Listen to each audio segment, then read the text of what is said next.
Welcome to Stone 31-40.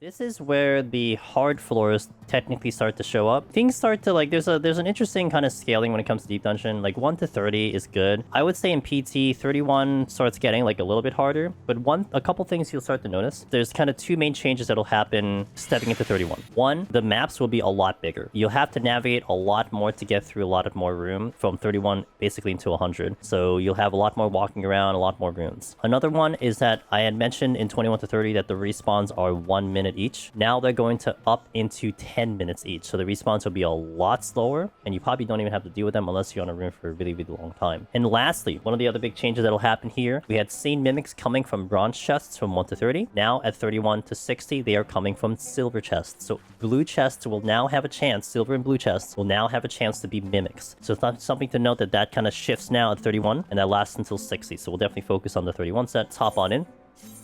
31. Now here, I'm going to demonstrate another big pull here, but I'm not actually going to do a lot of big pulls in this floor set, because this will be some, progression, kind of learning, if you will.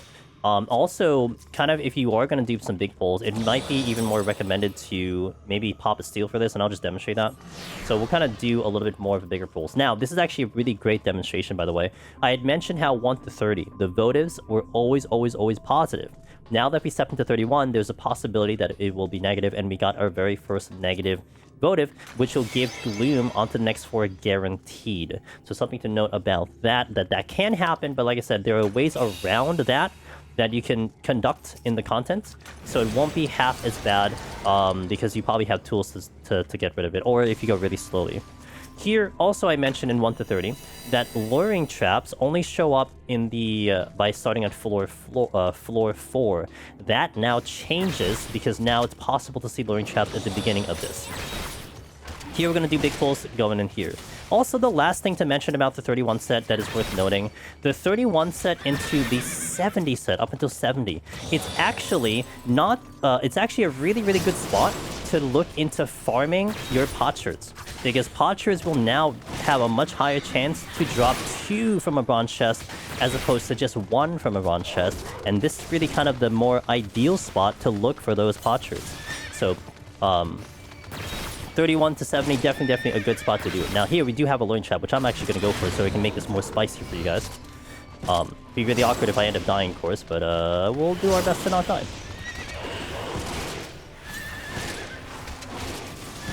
Alright, so we have a big pull. I'm going to be ending up doing witching here at some point, but we'll continue getting to the exit on this part.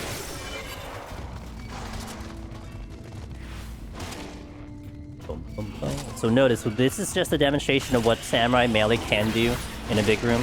And also, kind of seeing, I was mentioning, right, Luring Traps now show up 1 to 3. Well, there you go, you got a Luring Trap, so. Aiming to do witching here. I am going to also, ooh, this is also a treasure room. Ooh, this made it even spicier. Let's go. Okay, gonna gather everything with the witching here.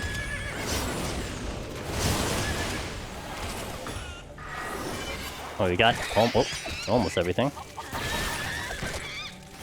And here, this is what a big pull looks like in Deep Dungeon. If this is not your speed, this is not your style, it's okay. You don't need to play like this. It's fine.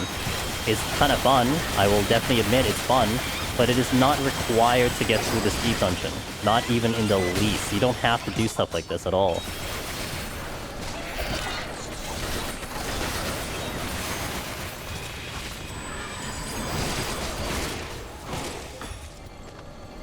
And then from here on out, we're going to do kind of mostly single pulls. That was just a demonstration of like what you can do kind of thing.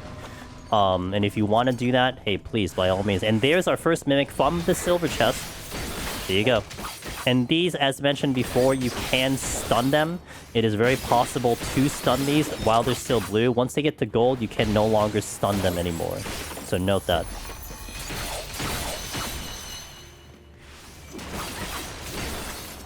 Okay. Now, one thing to note about bronze chests. So I was mentioning on this floor set, 31 to 70 is a really, really good floor set to start getting your potsherds, especially if you're going for items or using it for potions, your regen potions, the Pilgrim potions. 1 to 3, you cannot get a potsherd. You can only get a potsherd starting at floor 4, so 34, 44, 54, 64. Just kind of a worth little detail. I think potentially maybe they did that so that you couldn't just hop into 31 checkpoint and just get a bronze chest and leave. So you have to actually go through a couple floors. But it definitely is more advantageous to actually go through the entire floor set than you know, spamming the first floor regardless. Here we use an affluence just for cap to 3. Not a bad thing to use. To just kind of see if we can get more power-ups, more chests. Getting a raising is going to be really, really good. Here's our guaranteed gloom on top of having no items, so that's kind of a little bit of a nasty kind of combination. But here we're kind of shifting gears here. We're going to do a little bit more single pulls to kind of get through these floor sets. I mean, especially, I wouldn't do a big pull. I don't know if I will feel comfortable doing a big pull here without some type of assistance, like maybe an instance or something. If this was a no-item situation. So here we kind of single pull to get off this floor. And also, from here on out, we're not really going to talk too much about enemies unless I really need to, and unless they're really kind of worth mentioning. There are going to be a couple on this floor set that I would like to talk about. But essentially, the ones that we're skipping through are kind of very standard. So if I didn't really mention them that much, it's like, okay, you know, they're kind of just kind of your run-of-the-mill, so on and so forth. There are unique situations that you can create because you would do big pulls. But we're gonna be focusing this on more of a kind of basic level, if you will, of more of a kind of I just want to go for the clear cut situation. So we won't go too crazy on like advanced strategies. Expect that in a more advanced guide in the future.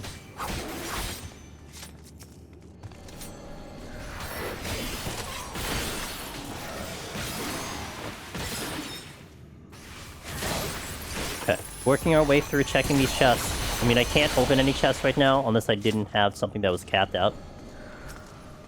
So and see what this one is and then go for it. Ooh. Okay, ponies. So ponies here, you're seeing it earlier, they do a knockback. If they do a knockback and then they are actually close to you, they'll use an AoE around you, which is that one. It's a little bit of the trickery AoE that comes out that way. So you just want to be careful with that move in particular. Sometimes they do it, sometimes they don't. If they're not close enough, they actually don't end up doing it, so...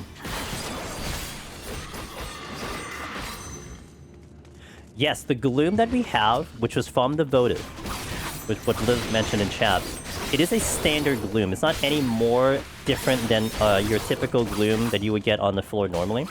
So it can be regularly removed with a Serenity or Maze Root if you want to remove it. So you'll see the confirmation on the right with the floor block below the map over here that we have Gathering Gloom. And then you'll see it on the floor type up here. Anything on that sticker on the top of the map, that is just your kind of standard enchantment that you can remove with Serenity.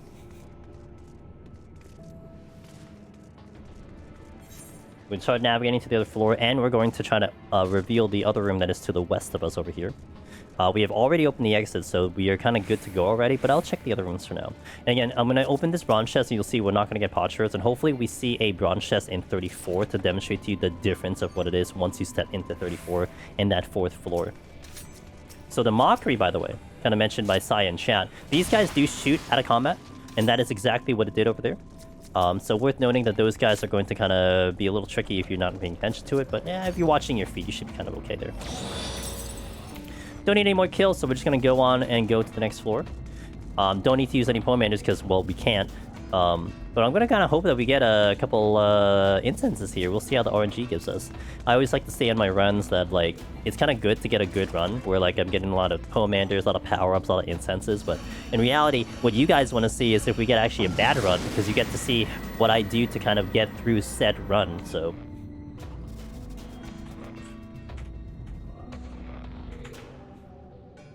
So this is a nice clean floor here. We're going to navigate as we have been up to this point. Check all the chests, check all the rooms. Just a good habit to form. That one exploded. Great for me. I'm going to pop a potion here. Okay, these perversions are going to be one that is worth noting. As a melee, it's probably going to be very less concerning. One of the moves that they do is a power-up move. It's called Mana Boost. Now here, if you let this go, it's whatever. It's not going to be that devastating, unlike the previous floor set with the Parasitism, which does massive damage. Now, if you get these low damage here, this will start to do Onto Dust. Onto Dust is also stunnable, but this is a very, very dangerous move. That can and will probably one-shot you as a DPS. I think it definitely will one-shot you. I think it one-shots the tank, let alone DPS. So that's the one you have to concern with. If you're doing kind of single pulls, it definitely is not really a concern, because more than likely you're dropping it before it even gets set off. So that would be more of a thing if you're doing like multi-pulls, etc. And kind of dragging it around with you. And what happens with that move, by the way, I think I might demonstrate it just for the sake of demonstration. It will actually keep doing that move, basically until you kill it. So it's something to note, because that can get a little annoying if you put yourself in a little tricky situation. So let me actually pull another one. I think there was another one. We'll just put it in a spot that we can showcase. And also, one thing that I haven't quite mentioned in a little bit, a lot of AoEs in this deep dungeon can be line of sighted, which means that I can hide around a wall and we will not get hit. The only exceptions are line AoEs. Those are the ones that can, and most of them in deep dungeon will shoot through a wall. So if you try to hide through a wall with a line AoE, you're probably gonna die. So here you go. Onto Dust happen here. So we're going to utilize this wall here, okay? Now, usually how you can tell if you're not in line of sight is that the game tells you you are not line of sight. So I'm not in line of sight. It uses that move, no hit there, but it continues to use that move. So that's why it's a little tricky with this one. So you definitely want to drop it sooner rather than later before you kind of cause a little bit of a tragedy there. Continuing to navigate the rooms here. Checking our chests, etc. And I mentioned at the top of this that the rooms are much bigger. You'll never see a 3 room anymore. I think the minimum size room that you can see is 5 going into these places. And a 5 room is like, okay, that's a small room. I have an alteration which I will use. An alteration converts one floor into Korrigans or Mimics. And with PT, that's kind of a whatever situation. The Korrigans are definitely good. The Mimics are like more annoying than good. So we will use that extra alteration just because we have it. We're also going to navigate to the other floor, and I'm going to check my chat log here. What I'm looking for is if it says something warm in the area. I forgot the perfect text. Something, you sense something warm. Don't see in the chat log, because if you see that in your chat log, it means that there is a votive on the floor. So we don't have a votive here. So if for whatever reason you're kind of pressed on time and like you're like, oh, I don't want to backtrack all the way through this room. Well, that's one way to find out if you had a votive. It's in your chat log.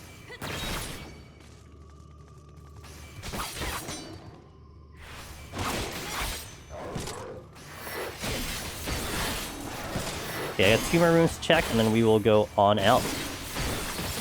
Actually, I'll delete that bird as well. Oh, I didn't do that right. I don't advertise that I play jobs good. I advertise that I do deep dungeon good.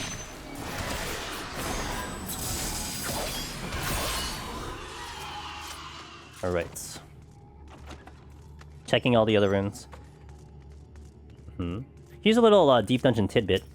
We have found out, statistically speaking, that using an affluence will have a possibility of boosting the amount of the amount that you'll see a treasure room. The treasure room where a lot of enemies are in one room.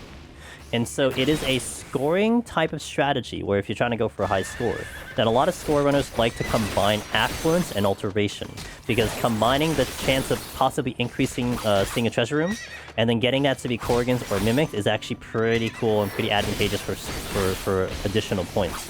So because we got the affluence to 3, I will actually do that combination. It doesn't mean it always happens, but it at least increases your chance. So we're going to use an affluence in combination with the alteration to kind of boost that chance. And we got another alteration there. Which actually would make score runners pretty angry because I overcapped, but that's okay. We're going to let this come to me, and then I will try to do it, delete it. Again, watch for this AoE because it is going to be a little bit of a gotcha AoE.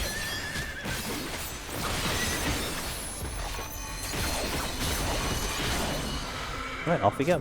A lot of these are sight. There's sight aggro, meaning if I stand in front of them, I will get that aggro. We'll definitely point out the ones that are going to be like, oh, this is not quite sight aggro, but those are going to be more concerning on the higher floors than here. Here, it's like if you aggro one, you're going to kill it pretty quickly. Like this one, for instance, is sight, and I'm probably going to have to fight this because this is in my way. And you'll see, if I kind of walk around in certain directions, it'll probably get me. There you go. And that's okay. That other doggo is probably also going to be sight. So these are like strategies that you can employ where maybe you don't want to fight this enemy for whatever reason. Maybe your time's low or you're not quite comfortable with that enemy. knowing that those aggro types are very good, because then we can kind of bypass it. So let's say this extortion is like really, really hard and I don't want to deal with it. I can probably sneak my way through and boom, no aggro, because of that slight aggro.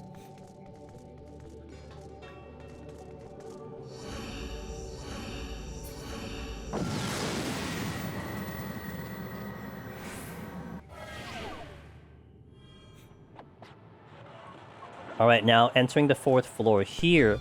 If we see a bronze chest, we definitely want to get that bronze chest because we're going to see potsherds showing up. You're also going to start to see a little bit of new enemies showing up for here.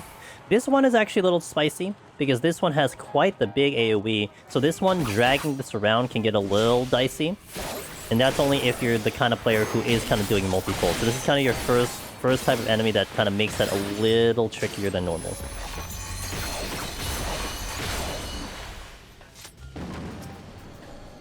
Switching behind me, I'm going to check the chest to see what this is, and as we navigate through the floor, we're going through, got another affluence. We have this floor altered, so one of these rooms are going to be Mimics or Korrigans. Okay, we're going to get this chest. We have another example of the Perversion over here. Again, when you're, like, we were showcasing the AoE pulling at the beginning of the floor just to be like, hey, this is what you can do on melee on this set. You could AoE pull. And that's where a lot of the complicated enemies start showing up.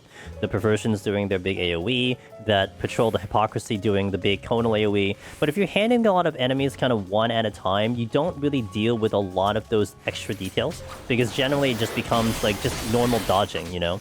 Oh, okay, AoE comes out, let me just get out of this AoE. And so, again, if that's your kind of style that you want to go for, there's absolutely nothing wrong with that, especially on these floors, and especially as a high-powered melee. You're not really overly worried about time, you're just worried about getting out of here.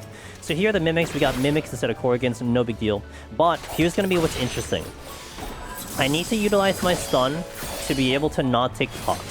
So what happens is, if this thing does... Okay, so it did, I have to do this. So what you want to be careful here is that now I don't want to pull a Mimic right away, because if I pull a Mimic right away now, my stun is 30 seconds away from being available. So I will want to kind of alternate my kills over here to kind of buy time for my stun to get back in order, so then I could now stun the next Mimic.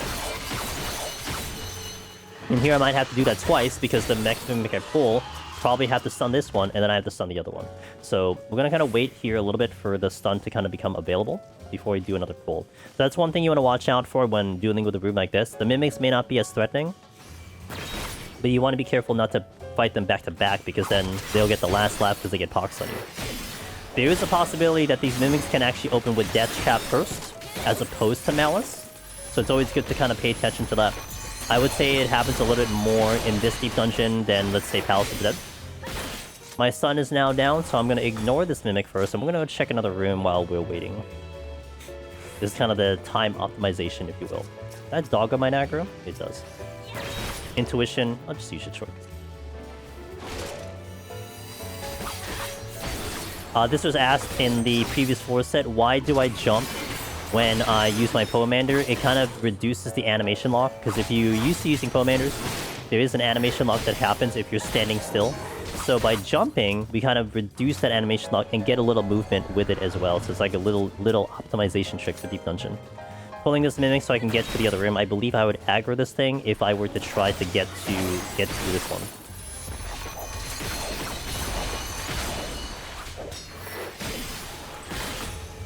Stun.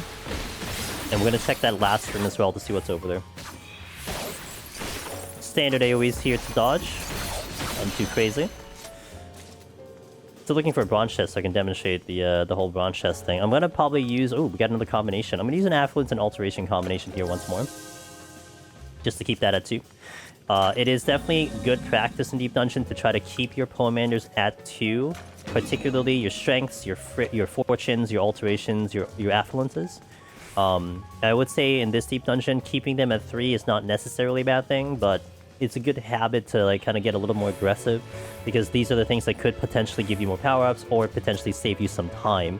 So if you don't want to fall behind on time, keeping those things at a lower value and not overcapping and getting kind of the most usage out of it is definitely something to slowly kind of get used to, because it does increase your chance of success in this content.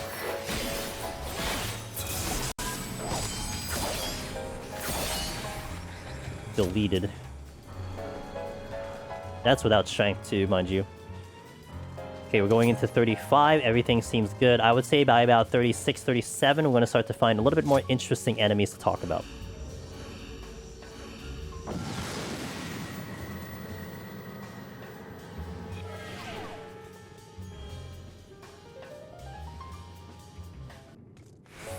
Okay, not quite yet. Strength is coming in, so good. We're going to do the strength.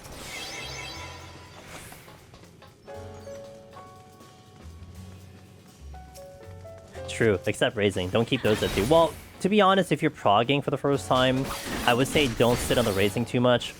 It won't be a bad thing to like use the raising, especially if you're unsure about a boss or an enemy.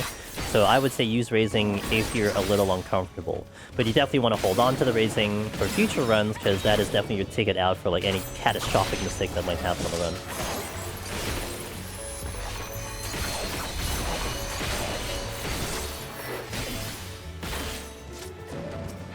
Verb.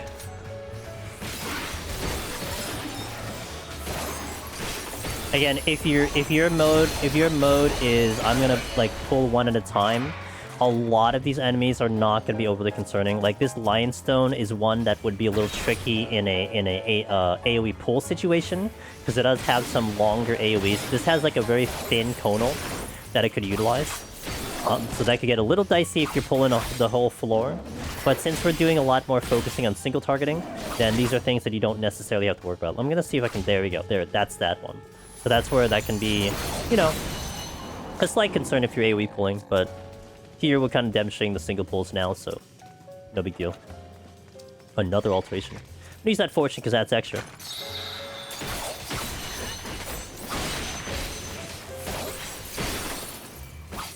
Samurai's power right there. Gonna check the other room. One of these rooms are altered. Here's the yellow beam from the intuition. The tricky thing about these, though, if you didn't safety or sight, that can be a little dicey because there could possibly be a trap right next to it. We did get Korgans this time. Heck yeah. So these are one-shot kills, and that's why alteration can be useful.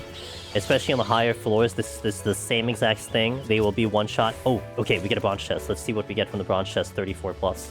We get our glass. So you're going to start to see glass around these floors starting at 34 going up. And this is where we start to farm them, possibly of seeing 2 when you get them.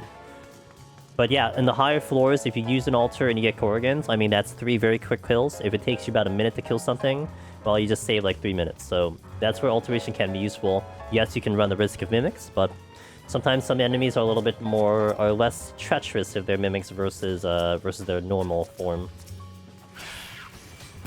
Got my sight back. Heck yeah.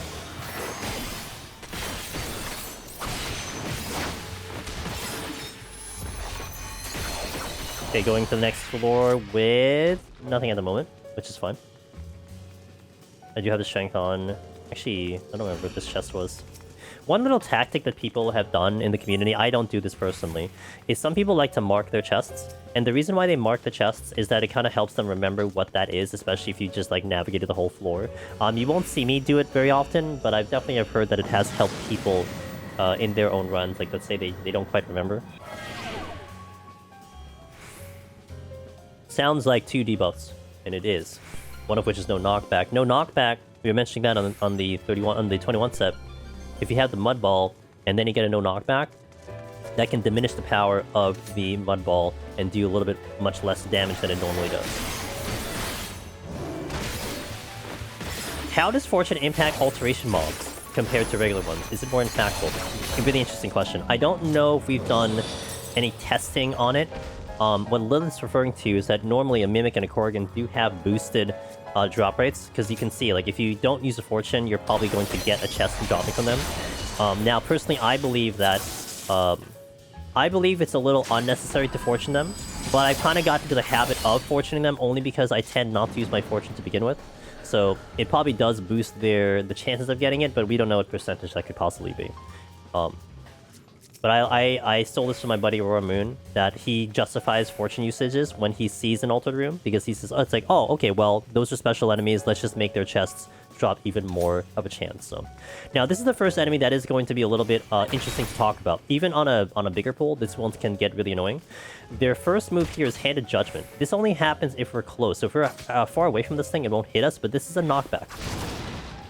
if it did knockback, because we have no knockback disabled. Trust, it's a knockback. This one is a little tricky. Moat Maker is a giant AoE, however, it's a follow-up AoE. So what it does is it does the first one, and it does the second one, and a bigger shot there. That won't one-shot you, so you're okay kind of getting hit with it, although like I said, it's not... You probably want to practice not getting hit with AoEs. But that's one of the trickier AoEs that does now show up in this content. And especially if you're pulling a whole bunch of them, that can get a little spicy. But at least on the single pull, more than likely as a melee with strength, you're dropping it before that really gets dangerous.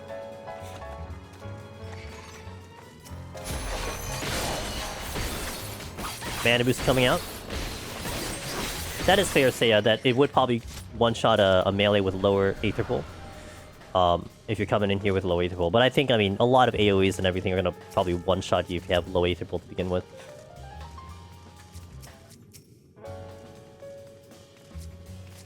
At least in this particular run, we're kind of assuming that you're going to be a little bit higher on the Aether Pull before you start your solo run. It's true, you can't stun them. Wait, my stun isn't available. I want to show that. So here, the Hand of Judgment, you could run away from it. You won't get hit with it, but then it follows straight with Moat Maker. So we'll kind of stand in this thing to show you the damage it comes in. I'm going to get hit with this. Oh, actually, woo! I noticed that I didn't have not only steal, but lower HP. So we got that stun off. It did not stun. That's a good demo there. But also to showcase that it won't kill you with the higher HP, which is the higher Aether Pull, which is kind of nice. But it's still a little deadly. I take 2 of those, I'm definitely dead.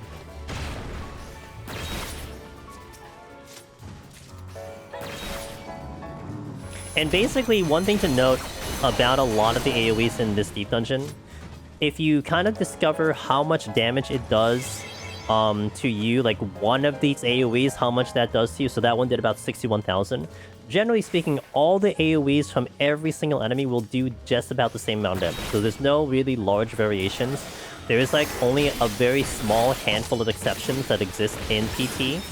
And if we ever see them, I definitely will point them out. Although, in all honesty, when you get to that point, as a melee DPS, you're probably going to die anyway, no matter what AoE gets to hit to. It's more like a tank thing that they can possibly survive one and not survive the other.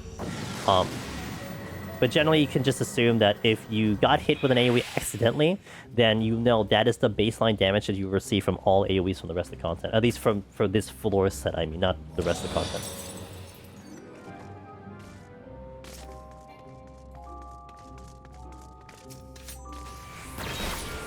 Okay, now actually this one you can probably see the knockback this does when it punches me. Which actually I'll just demonstrate right now. There's that knockback. Which is good timing because I kill it on the spot anyway.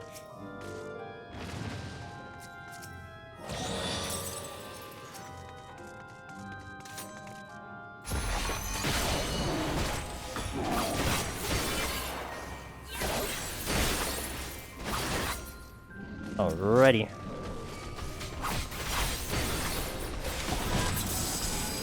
Cutting through a lot of these enemies. So this is like, I would imagine this is like almost how this would look on a match party. The way that you go through enemies, etc. Like I said, a lot of them will only really become a little bit more dangerous when you're dealing with like a multi-pole, etc. Although this one coming up is one to be worth mentioning here as well, because it's a mechanic that's going to be good to learn because it shows up a handful of times, and it is the Petulance, the tentacle ladies, as the community likes to like them. This will do a right-left mechanic. So if it says left tentacle, I want to go to my left because it'll hit on its left side. And then usually what will happen is that it'll follow up with the other side. Now this one is kind of the baby version, as in it'll do a cast every time. It'll do a cast to the left side, then it'll cast to the right side. Sometimes it starts with the right side, then it goes to the left side. The later versions of enemies that do a very similar mechanic will then do it immediately. So normally what will happen is that if it does the left side, so here it'll do a right side. When you encounter this similar enemy later on, it'll do the right side first and then immediately do the left side. So this is definitely good to practice now to get used to that, because you're going to run into about, I would say, 2 or 3 more of them. I'm going to get that bronze chest because that could possibly be... that could possibly be a glass that we need, that we would like to have. There's another glass. And they're pretty high rate. Unlike the previous deep dungeons, with the exception of Palace of the Dead, the rate at which those glasses come from those chests are really, really good. And also we have our first looking at what the community likes to call the pisky, because the color is very, very light yellow. And sometimes that just means that you just have a really high kill count. Of course, these lower floors is kind of whatever, but sometimes you're on a floor for like 9+ kills and you're like, dude, I want to get out now. And then the key looks like that, so... Here we're just navigating and examining all the floors at the moment. Getting our chests, getting our power-ups. We'd really like to see that raising going up to past 1. So that's one also good reason that we are checking these rooms for that. Here's another chance of a bronze chest. There's another one.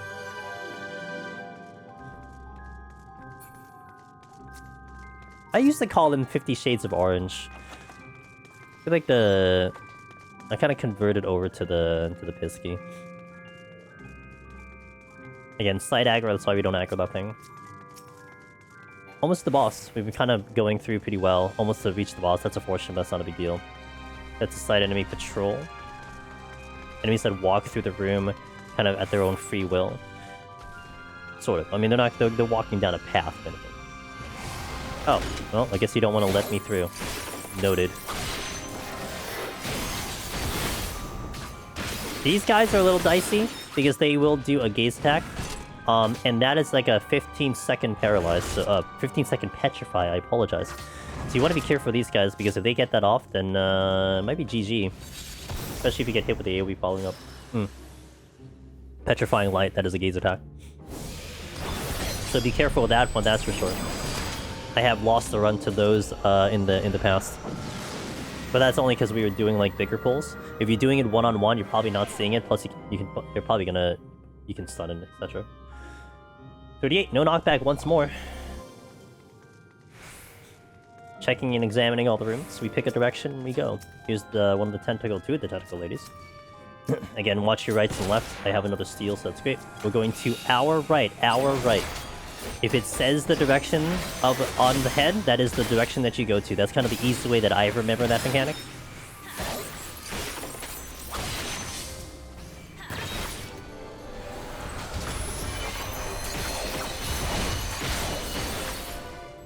Also see Samurai's ridiculous damage.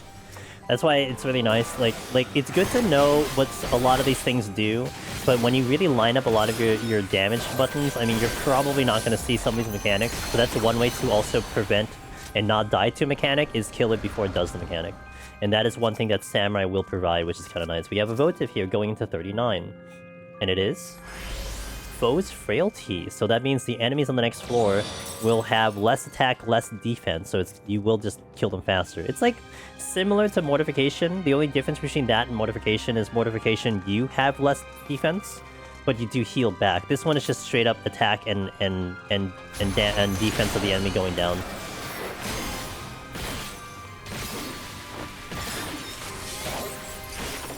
Yeah, jobs like Samurai and Pictomancer are definitely on the level of like just kill it before it kills you kind of vibe, and that's a fun playstyle, not gonna lie. And if that's your jam, then boom, there you go, do it. You know, for some people, you know, you have the other jobs like healer, tank, etc., and it will ask you to kind of execute it a little bit differently. You may have to deal with more mechanics, you may have to, you know, do this and that a little bit differently, but that's kind of the fun with trying to go solo. You do have your different kits, and you have to adjust to said kits.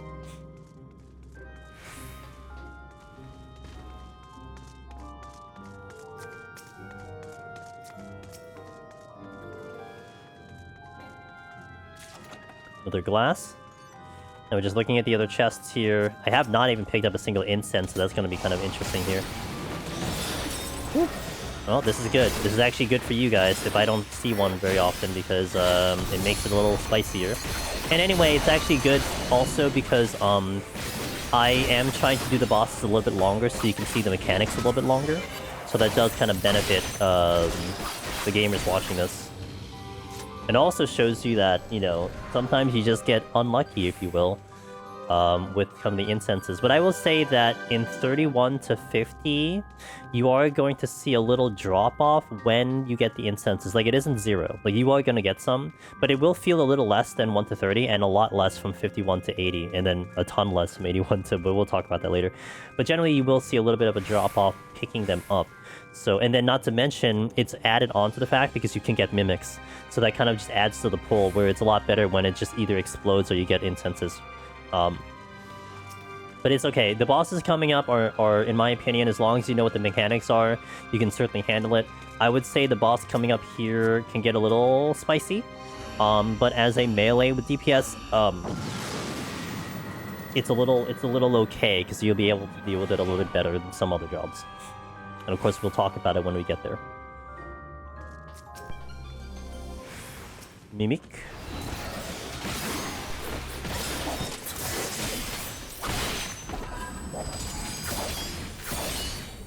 Good, before it used its thing, which is great.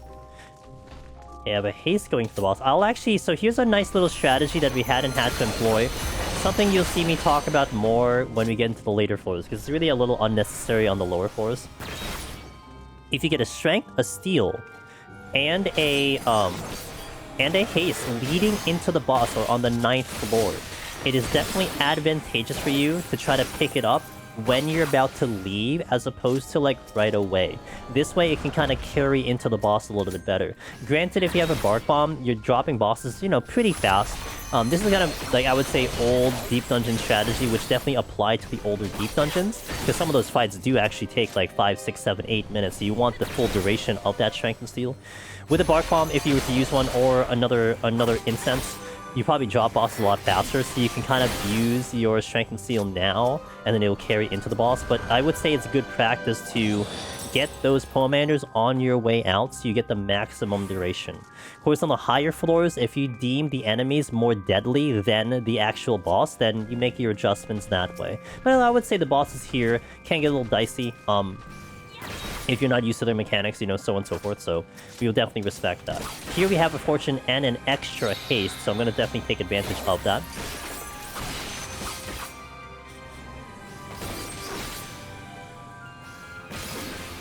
Bark Bomb DPS is serious business for sure.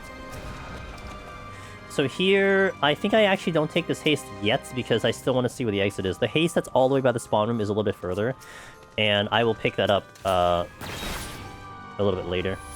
Now, we do have that full frailty on, so you see the enemies like definitely dying a lot faster than normal, because they are taking more damage. Okay, that's the exit. And that is the thing.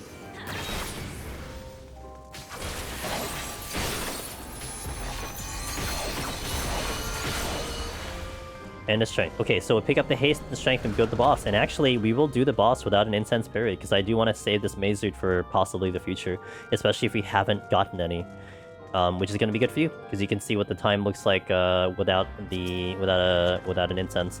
Also, saying all that, I'd probably pick one up right now. Oop.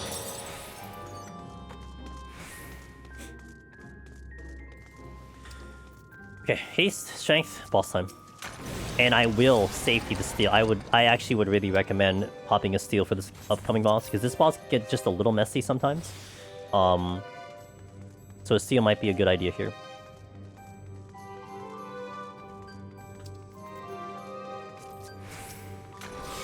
We'll use the Steel when we get to the boss, as I explain the boss first.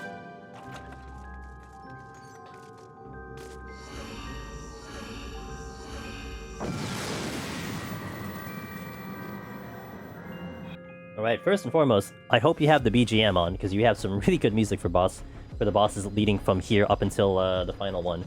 You're dealing with a giant whale, so that is your fight. Now, this one, you want to think of it similar to the 10 boss, but a little less complex.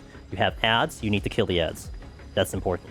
But I would say the ads here, especially with full capped arm and armor, they are definitely on the squishier side. And I would say, in terms of where floor 10 was more, make sure you kill these ads before chaos happens, here, chaos happens, and then try to make sure you kill the ads, if that makes sense. Because there's a lot that's going to go on with these ads showing up, and we'll try to explain all the mechanics, and especially not having any kind of incense running, you'll probably see all of them. And for whatever reason we don't, I'll make sure you see all of them.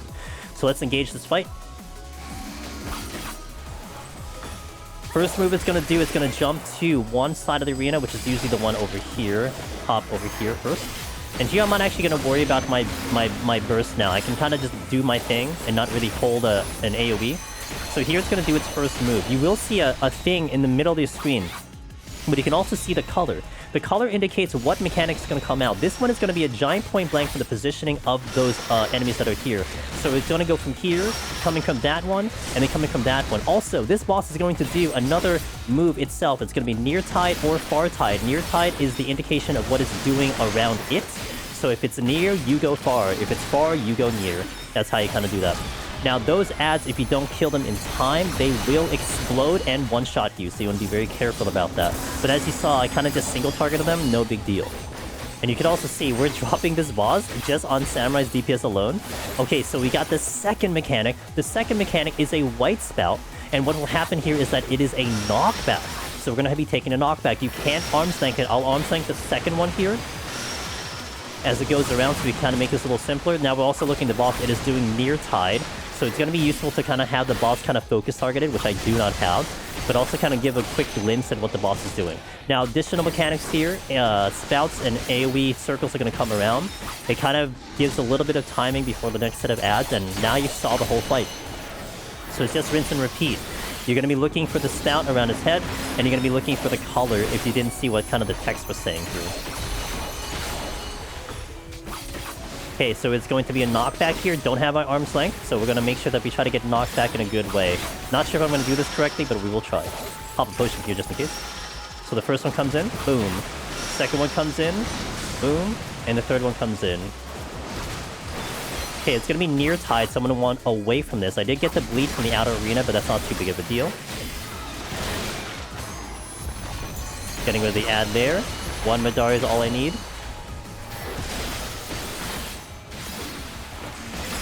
And this is, again, a rinse repeat. You've seen all the mechanics going on there. And even if you get hit with that outside, it's okay. If you have potions, it's perfectly fine. That's where the steal was useful, for sure, just in case, you know, tragedy happens. This one is going to be the point-blank AoE around it. It's going to go from in front of me to my right, then to my left. So I want to be circling around this enemy here. First one goes off. Second one goes off. And then the third one goes off. Far tide's now showing up. Far tide is a point-blank. If it's far, we go near. Just like that. There you go. At least we got to see all that, because there was a near tide the entire time for this fight.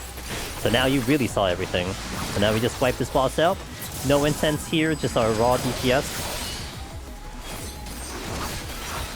Okay, and that is the 440 boss.